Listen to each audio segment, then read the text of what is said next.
రాజన్న సిరిసిల్ల జిల్లా ముసాబాద్ మండల కేంద్రంలో ఆశా వర్కర్లు రాష్ట్ర వ్యాప్తంగా ఆశా వర్కర్ల బస్సు జాతాను విజయవంతం చేయాలని మండల కేంద్రంలో రాజు చౌక్ వద్ద పోస్టర్ ఆవిష్కరించారు. ఈ నెల 15 నుంచి 31 వరకు రాష్ట్ర కమిటీ పిలుపులో భాగంగా బస్సు జాతాను విజయవంతం చేస్తున్నట్లు తెలిపారు.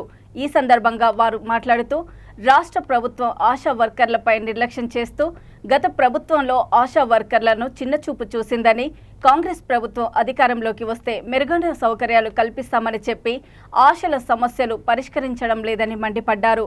ఆశలకు ఫిక్స్డ్ వేతనం 18,000, ఈఎస్ఐ, పీఎఫ్, ఉద్యోగ భద్రత తదితర సమస్యలను పరిష్కరించాలని డిమాండ్ చేశారు.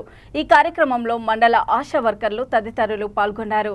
రాష్ట్ర వ్యాప్తంగా జరుగుతున్న ఇప్పుడు ఈ ధర్నాలలో కానీ ప్రతి ఒక దాంట్లో ఖచ్చితంగా ఆశా వర్కర్లకు గుర్తింపు అనేది గత ప్రభుత్వంలో ఉన్న వాళ్ళు పని చేయించుకొని అమౌంట్ ఇవ్వకుండా కూడా ఆ విధంగా మా శ్రమను దోపిడీ చేశారు. ఇప్పుడు ఈ ప్రభుత్వం కూడా వచ్చేసి ఇప్పుడు 8-9 నెలలు కావచ్చుకున్నా కానీ మన ఆశా వర్కర్ల కోసం ఎలాంటి భావన అనేది రాకపోవడం వల్ల ఈ ఆందోళన చెందడం. గతంలో ఉన్న పెండింగ్ బిల్స్ ఏమైనా కావాలి అని చెప్పేసి మేము అనంటే ఇచ్చిన షూరిటీ ప్రకారం అయితే మిగతా వాళ్ళందరూ అమౌంట్ రిలీజ్ అవ్వలేదు, ఆర్డర్ కాపీస్ మాత్రమే వచ్చినాయని చెప్పడం జరిగింది. ఇప్పుడు కూడా కొన్ని సర్వేలు కూడా మాతో చేపిస్తామని చెప్తే వాటిని నిరాకరించి మేము ఈ ఆందోళన చేపట్టడం జరిగింది.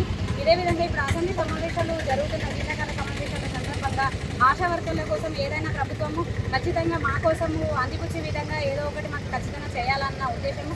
ఫిక్స్డ్ వేతనం గతం నుంచే ఇప్పటిదాకా ఎంత కష్టపడి చేస్తున్నాం అనేది చేయూతని మేనిఫెస్టోలో పెట్టిన విధంగా ఆశా వర్కర్లకు చేయూతని ఇస్తానన్న ప్రభుత్వము ఇకనైనా మా నుంచి అసలు ఏదైనా ఆలోచించి మా కోసం నిర్ణయం తీసుకోవాలన్న ఉద్దేశంతో ఇప్పుడు గవర్నమెంట్ ఉద్దేశంలో పడాలి అన్న ఉద్దేశంతో మన రాజన్న సిరిసిల్ల జిల్లాలో 18వ తారీఖు రోజు బస్ జాతా ప్రారంభించడం జరిగింది. ఈ రోజు నిర్మల్ జిల్లా నుండి స్టార్ట్ అయింది కాబట్టి భారీ ఎత్తున ఫుల్ మెజారిటీతో భారీ ఎత్తున మన రాజన్న సిరిసిల్ల జిల్లాలో 18వ డేట్ నాడు జయవంతం చేయాలని